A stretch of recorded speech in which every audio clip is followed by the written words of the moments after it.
As an actor, you know that one aspect of making it in the business is about who you know.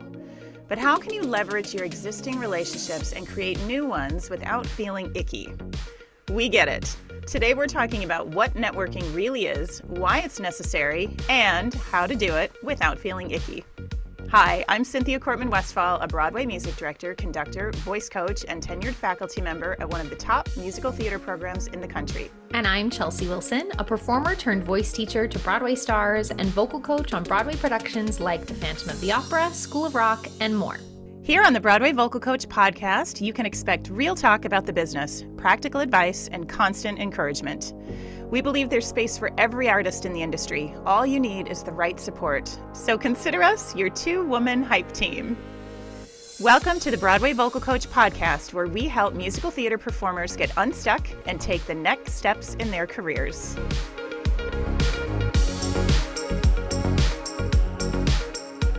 Cynthia, what are we talking about when we say networking? That's such a big umbrella topic. It really is. I also like to sometimes call it reaching out, because for some reason it doesn't sound quite so scary to me. But I think when we're talking networking, we're talking about the process of making connections and building relationships, which is, I think, one of the things people get hung up on with networking is they think it means some kind of hustle or like icky way of trying to get a job or get seen. And I think if you can really, this is very much from the business world. It's a process of making connections and building relationships. That's the simplest form of networking. It's also an exchange of information and ideas among people with a common profession or a special interest. So we're all in the world of musical theater. Networking is all about exchanging information and ideas among all of us musical theater nerds. It's also a way of ensuring that you have a group of contacts that you can draw on when you need help or support, like needing a job or information or simply to talk through a problem. So eventually your networking and your contacts might lead to something like that. But in the beginning, it's really about making those connections and beginning to build relationships. Why do you think actors need to learn how to network or reach out, as you like to say? Yes.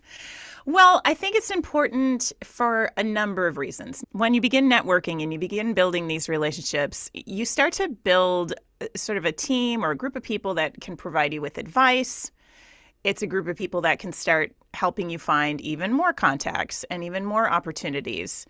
It's a group of people that might be able to help you make really informed career decisions, or it might be a way to keep your name and face sort of at the forefront of people's minds so that when they are thinking about casting or they are thinking about who they want to put on their team, they might remember that they've had a number of really lovely interactions with you, and that might be a way that you get your foot in the door. Sometimes just having these informal conversations can also help you find unadvertised jobs, like, hey, I have a friend who's doing a reading next week and somebody dropped out at the last minute. You would be perfect for it.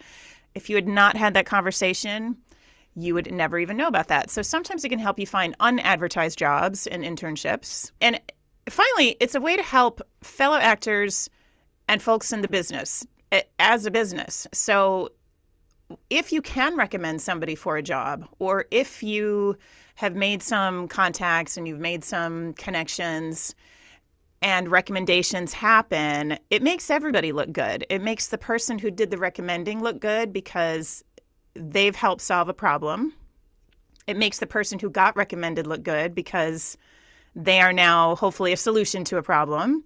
And it helps the person who had the problem in the first place. So it just sort of helps everybody when you make these connections and you can start to have this symbiotic relationship with all of these contacts, that it just starts to build bridges of everybody kind of working together and helping each other out.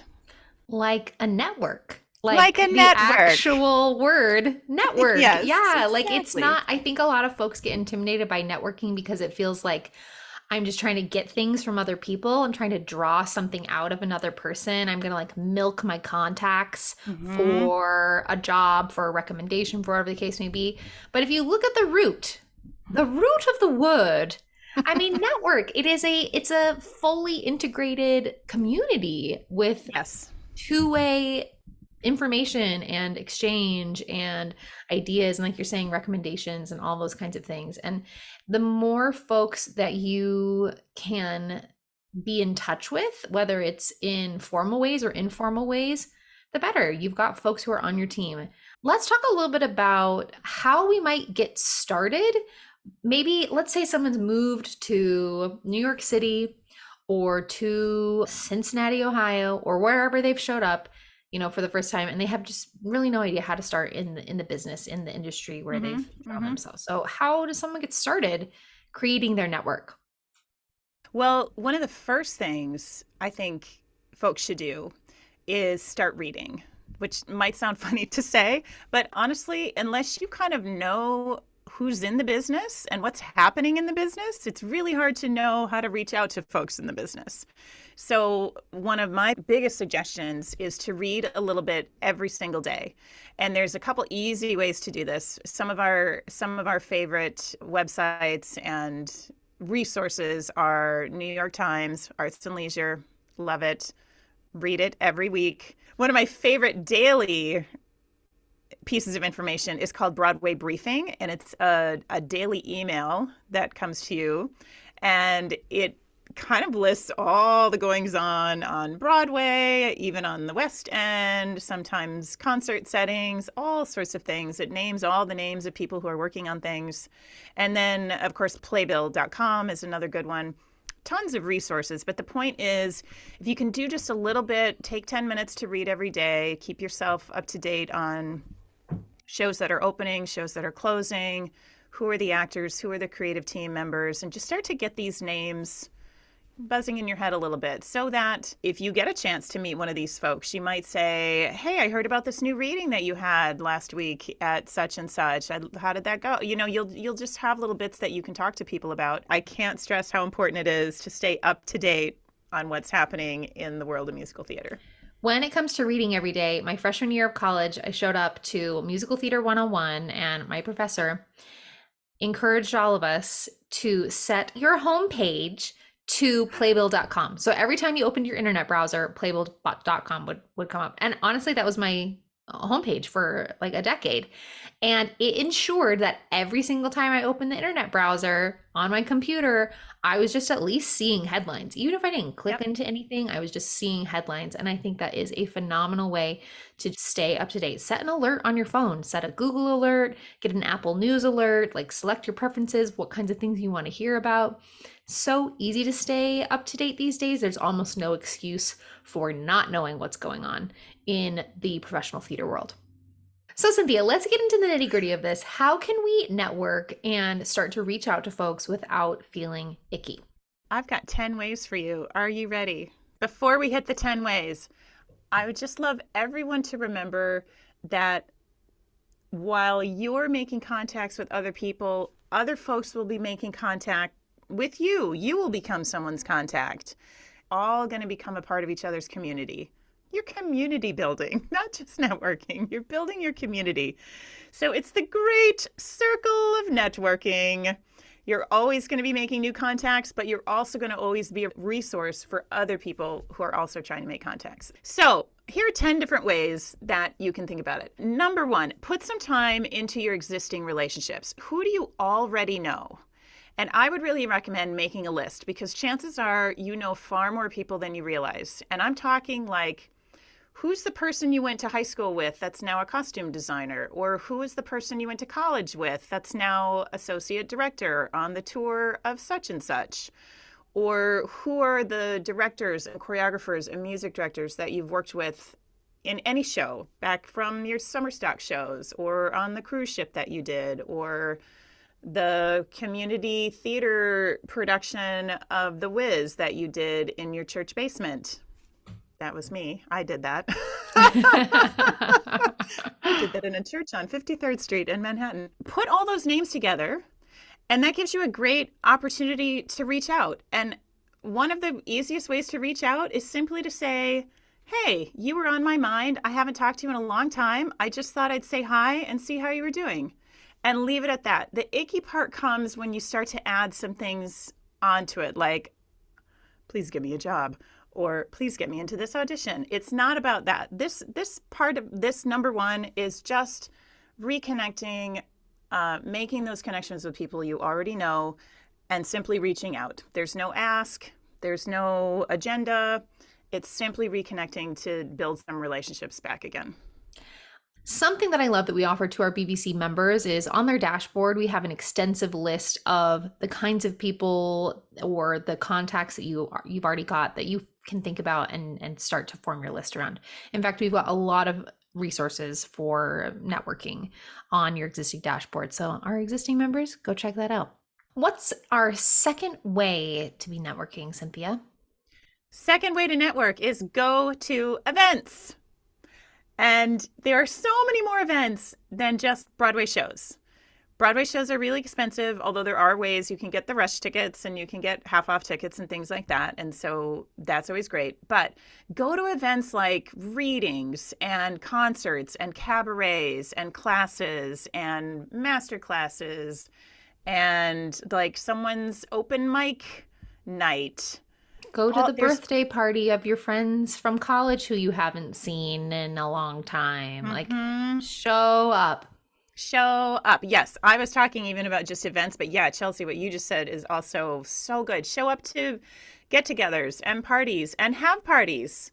I used to do tons of dinner parties, and people would always bring a friend, and that was another way to be networking with people in such a lovely way because you're all sitting down to make dinner together, and there's 10 new people at the get together that you've never met, but we're all in the same world, so we all have mutual friends and acquaintances, and it's just another lovely way. Which I will say, for someone like me, those of you who have been following BBC probably can tell which one between me and Chelsea is the introvert and which is the extrovert.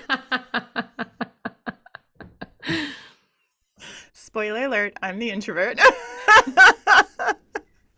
So some of this is tricky. I understand for some of us, this is a little bit of a tricky thing to do, but simply showing up, and maybe if that's all you do, I will say my goal anytime you show up, if you can think to yourself, I'm going to introduce myself to at least one person when I go to an event, that's huge. That's enough. If you can introduce yourself to 10 people, even better. But maybe make it a goal for someone like me, introducing myself to one person was plenty. Thank you very much. But just going to events and introducing yourself to people is such a great way to start building your network and building your community. Number 3, follow up with your new contacts right away. If you meet someone at an event or an audition or at a party, follow up the next day with a quick email or a DM if you don't have their email. Depending on how well you got to know that person, you might even suggest a follow-up with a cup of coffee or a lunch. Kind of use your judgment on that. If it was a really quick introduction, that's probably a step too far. But if you had a 45-minute chat at a party, then yeah, it might be a really natural step to ask them for coffee. I think proactively sharing info that you think might be useful is another really good step. For example, you might follow up with someone and say, hey, it was so great to meet you last night. I loved seeing you sing at 54 Below. I wanted to let you know I have a concert coming up at Joe's Pub in a couple weeks. You can share information like that.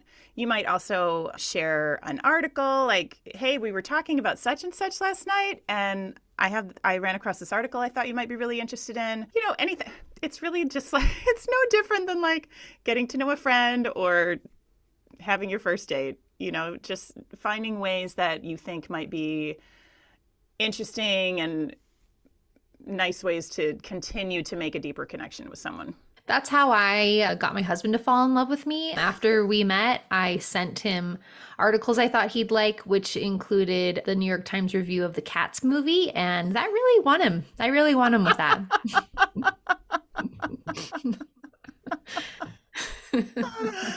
Wow. Which leads us to number 4.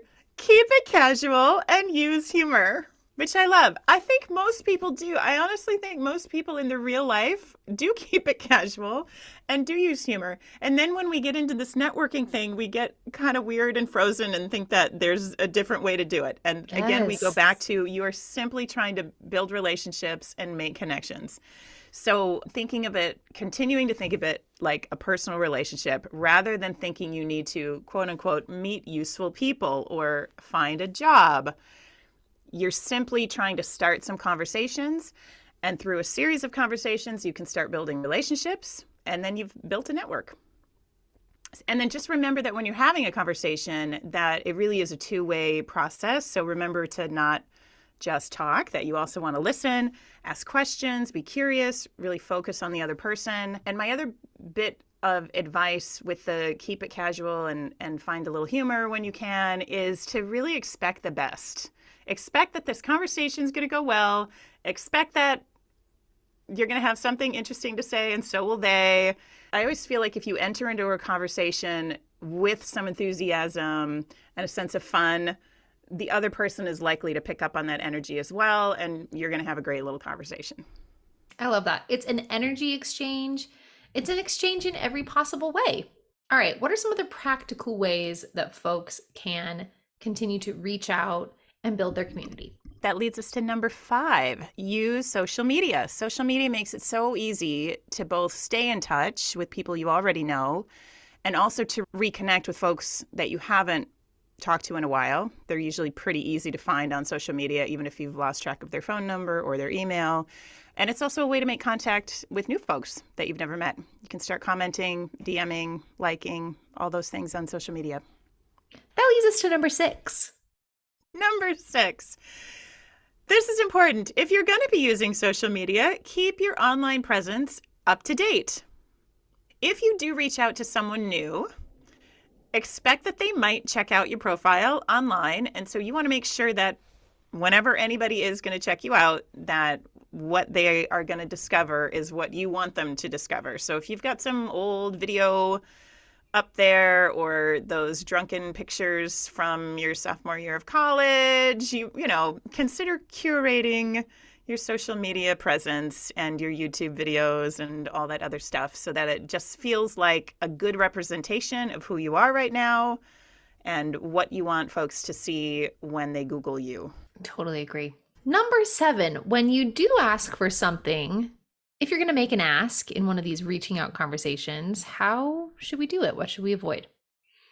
Yeah, my advice for when you are going to ask for something is to try to keep it as simple as possible.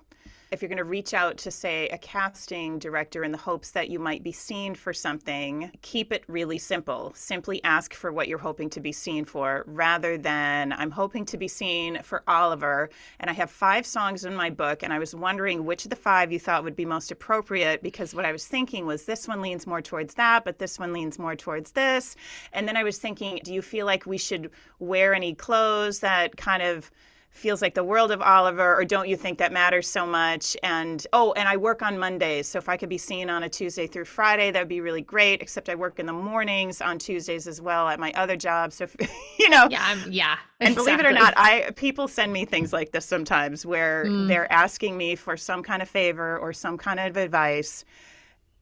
And there's so very much of it, I don't even know where to start to address their needs, and I don't even know which of their needs is most important anymore, and it's overwhelming, and that makes me less likely to even be able to help you. But the folks who ask a really simple thing, chances are I'm going to try to do it, and I think most people do. When it's a simple ask and a very short email, I think you're much more likely to get a positive response. Exactly. The easiest way for me to click reply on an email and send you a quick reply is if the request or the initial message itself was quick and to the point. I can immediately respond to that rather than having to file it away as this is going to take more mental energy than I have right now. And, best of luck to you and me if I get a chance to circle back around to that. Right. Exactly. Sometimes it's really tough. Yeah. I completely agree with that. Yeah. That leads us to number 8, which you've written down as have an elevator pitch. Tell me about that. Imagine that someone asks you, tell me about yourself. Go. I think this is where people will, if they haven't thought about it ahead of time, might go down a spiral of, I'm an actor. I haven't worked in a while and I have the day job and and they go down a spiral of all kinds of information that maybe isn't necessary or relevant, or what, after you think about it for 24 hours, you think to yourself, oh my gosh, I didn't want to have said 80% of that. I would have rather said this, this, and this. So having imagine someone saying, tell me about yourself, or what is it you do, or where have you worked lately? Any of these questions, I think, can be really triggering for actors because actors aren't always working all the time. Even the most successful of actors are not working all the time. And so sometimes when people say, oh, what are you doing right now? It can send people into a spiral. But to have just thought about how you want to answer that question, I think helps a lot. So if you know you're going into a party situation, or if you're going to go to an event where you're going to try to meet some folks, put a little bit of thought ahead of time into some of these questions that people might ask you. And the other thing I would suggest is trying to find some confidence in your response.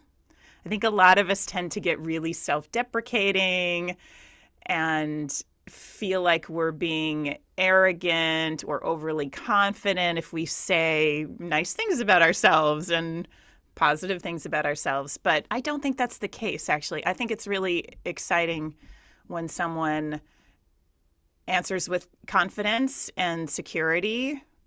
And you might not even have a lot of confidence and security, but you can practice that in your elevator speech so that it seems as if you do. I totally agree, Cynthia, because I think there's so many opportunities when we meet new people, and the nature of being an actor in this business is you're a multi-hyphenate, right? I'm an actor, and I'm also a barista, and I also do some copy editing on the side, and I'm a kind of side hustle graphic designer in Canva, and all of these, there's all these things that we do. But how could you share the essence of who you are when you're meeting people and introducing yourself for the first time? I think that's really wise. And I think any part of you as the artist is always fully part of you, even if you are doing other things on the side. I'm an actor, I'm a singer, I'm a writer. You can simply say those things. You don't have to say, I'm an actor. I mean, I'm not working right now, but you're still an actor. Right. You're still an actor. Yes. You're still a singer. You're still an artist. You're still a composer. Whatever it is that you do, that's always a part of who you are, even if you're not currently being paid for a job at the moment. That's still absolutely part of your identity. Amen. I completely agree with that. One other fun thing you can do with your elevator speech is have a little fun fact, which I know my teenage boys right now are saying, oh my gosh, Mom, cringe with the fun facts. But I stand by the fun facts because, again, it's a fun way to build connections with people. And the way we build connections with people isn't always just through musical theater. It might be that, I'm an actor, I'm a singer, and I love to ice skate. If I were to introduce myself, I might say I'm a singer turned voice teacher, and I am a new mom.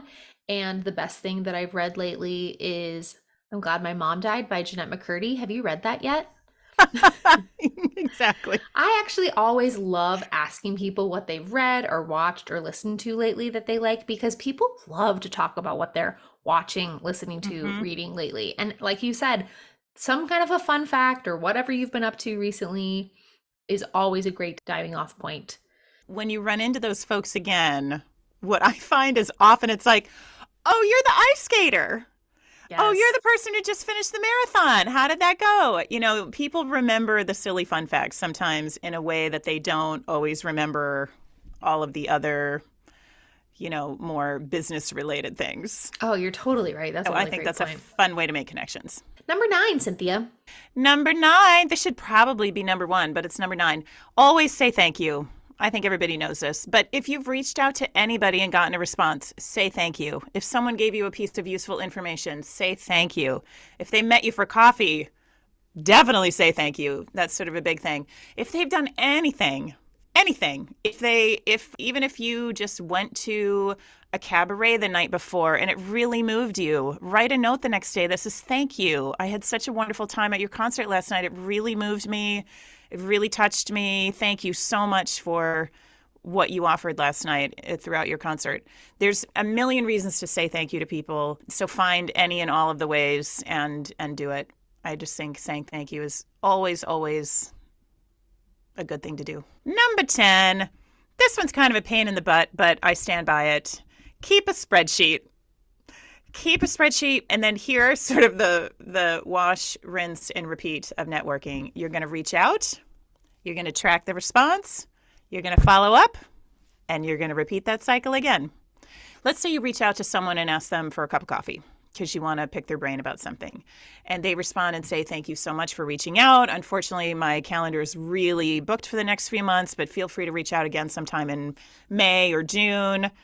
Great. You're going to track that response in your spreadsheet so that you remind yourself that come May or June, you can reach out again and you can say, hey, I just wanted to follow up. Last time we talked, I know you were really busy. You mentioned that you might have some time in May or June, so I just thought I'd reach out and see what's happening, and just get in the cycle of reaching out to folks, keeping track of how they responded and whether they responded, and then make a plan to follow up. So if you haven't talked to someone in 6 months, that might be a good opportunity to reach out again. Hey, I haven't talked to you in a long time. Thought I'd just reach out, see how you're doing. Or, hey, I haven't talked to you in a long time. I wanted to let you know that I've got a concert coming up next week and I can set a ticket aside for you. There's lots of reasons you can follow up with folks, but I find it to be helpful when you keep track of how they responded, because that ensures that you're never going to be a pain in the butt and reaching out too often, because you're going to keep track of what they've said to you. That leads me to remind our BBC members that we have a spreadsheet ready to go for you on the BBC dashboard. If that's something that you want to use to keep track of the folks that you have met, you're reaching out to, their responses, and how you're following up. So I love that resource, and it was a great add to the dashboard. My fun fact is I used to have a recipe box with 3x5 index cards on it. That's how I kept track of all of my contacts back in the day. I'm grateful we're beyond that organization, although I imagine it was probably fantastically organized. Oh, it was really great. It was sort of like the Rolodex, only it was little index cards that kept track of all of my correspondence. Wow. And look at this amazing success she is today, folks. And it's because of that. Look, she knows how to use a computer now. I still don't really know how to use a spreadsheet, but I'm working on it. I want to wrap this episode up with some of your golden rules of reaching out. And you've got 4 golden rules here. They are: be honest and genuine, be interested and curious, be positive and polite, and give real gratitude and praise. I'd love to hear you elaborate on some of that. Yeah, be honest and genuine. What I mean by that is be honest about why you're reaching out. So this goes back to, if what you're really trying to do is make a connection with someone, then maybe don't ask for anything. Simply make the connection. Hey, I just wanted to say hi. It's been a while. I hope you're doing really well. I'm back in town. If ever you want to meet up for coffee, I'd love to see you. Something simple that's honest and genuine. So, for example, back in the day when all the years that I was doing The Lion King, it was a pretty hot ticket, especially in the early years. Everyone wanted house seats to Lion King. And I cannot tell you how many messages I got from folks who would say something like, hey, Cynthia, I haven't talked to you in so long. I thought of you the other day and I just thought, I'm going to reach out. It just has been such a long time since I've talked to you. How are you doing? What's going on? I'd love to talk to you. Oh, hey, is there any chance you can get 8 house seats for next month? Be like, okay, so you weren't actually calling to see how I was doing or to connect with me at all. You really just wanted the house seats, which is fine. But in that case, then the honest way to do it would be to call and say, hey, Cynthia, this is so-and-so. We haven't talked in a really long time, but I'm reaching out to see if there's any chance you might get me house seats. Like, that's honest. And it already feels better. It already feels better to receive that instead of like all of this beating around the bush to begin with. You know, like you might think that you're being kind in that delivery, but it's actually just like wasting time and energy, and a little disappointing then to like get to the ask at the end of all of that. Yeah, just like get to it. Just say what you need. Yes. And again, it's so much easier to just give a quick reply of like, yes, I can do that for you. No, I can't. Yeah. So still be honest, but be honest about whether it's truly just reconnecting after a long time, or if you are going to ask something, just be honest about that. be interested and curious. This just goes back to making it about the other person so that it's not just you trying to connect with people, but that you're connecting with people who you honestly are interested in and you're honestly curious about. And I would also encourage you that if you know you're going to be doing a master class with a certain someone, or if you know you're going to be attending a 29-hour reading and there's going to be certain composers there or a music director there, Google those folks in advance so that you know a little about who they are and what they've done. And then you can talk about some of those things when you talk to that person. Maybe you've seen another show that they've done, or maybe there's a show that they cast before that you thought was really wonderful. You'll just have points of connection that you can be interested and curious about. Be positive and polite. That feels pretty straightforward. I mean, that's just what it is. I will add this. Resist the urge. This might just be me. I think it's you too, though, Chelsea, and a lot of us. Resist the urge to use sarcasm or cattiness to make connection. It's really easy to connect in that way, but take the more difficult road by trying to make connection in a positive way. One thing I'd add to that is I've been in an uncomfortable situation before where someone will assume my views on a certain topic or idea or person and make a remark as if to build camaraderie between the two of us, again assuming that I feel the same way as them about X, Y, or Z, and it just leaves me feeling pretty icky when they do that. Like anything that has a negative connotation or like just like an air of assumption, especially when it comes to other people or what might be like large or divisive topics in general, like avoid. Yeah, avoid. Make it personal, make it polite, make it positive. Totally agree. And finally, give real gratitude and praise. And what I mean by that is if you go see a show at 54 Below, and maybe it's a singer that you've never encountered before, you've never met, but if you had a really good time there, if it was just really fun, or if they sang a song that really moved you to tears or made you think about something in a different way, or if you just enjoyed the concert, that's a great reason to reach out to someone and give some actual real thanks and praise to someone, even if you don't know them. I think it's lovely to send someone a DM or to try to track down their email, or if you really want to be sweet, you could deliver a little note to the stage door. I mean, there's all sorts of ways to get to people, but I just think it's really lovely to show your gratitude and to praise someone for a performance you thought was especially wonderful. I don't think any of us get tired of hearing that kind of thing. Absolutely not. I think those are fantastic tips for reaching out, building your network, building your community, and being able to feel positive and genuine while doing all of that. If you enjoyed today's episode, take a screenshot and tag us on Instagram at B-Way Vocal Coach. Share it with a friend and consider leaving us a review. If something resonates with you from today's episode, we want to hear about it. DM us on Instagram or send us an email at hello@bwayvocalcoach.com. And if you're ready to get expert mentorship and ongoing training, then you're invited to join us inside the BVC membership. Book a free consult with us. We can't wait to hear your story and help you take the next step in your career.